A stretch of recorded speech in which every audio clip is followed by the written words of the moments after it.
In a letter to the U.S. Treasury Department on Friday, William Consovoy, an attorney for President Trump, implored the agency to refuse demands made by House Democrats for the release of the president's tax returns, which he said was politically motivated. Requests for tax returns and return information must have a legitimate legislative purpose, Consovoy wrote to Treasury Department counsel Brent McIntosh. Consovoy went on to describe the left's efforts to secure Trump's taxes as a transparent effort by one political party to harass an official from the other party, because they dislike his politics.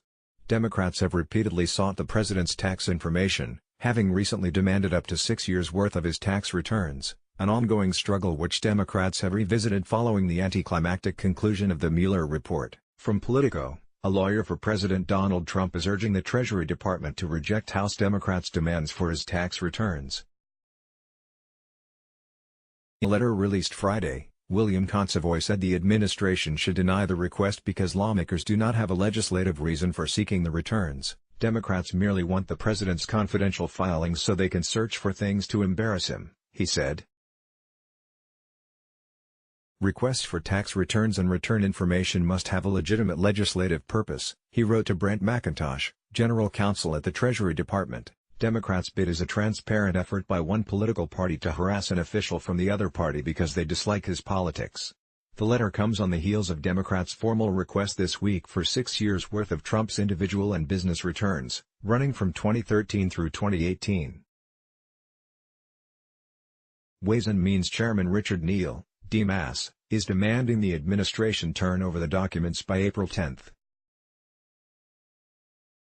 Democrats are citing an arcane law that allows the heads of Congress's tax committees to examine anyone's returns. Consovoy rejected Democrats' contentions they need Trump's returns in order to scrutinize IRS audits of the president.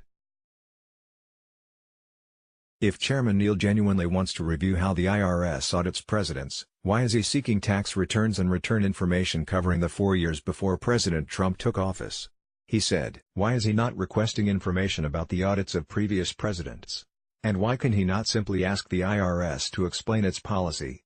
The agency should not hand over the documents until it gets a legal opinion from the Justice Department's Office of Legal Counsel, Consovoy added.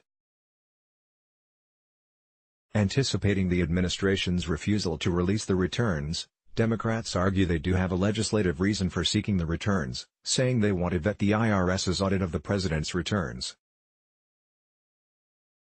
They say they don't know how rigorous those audits are or if they really happen.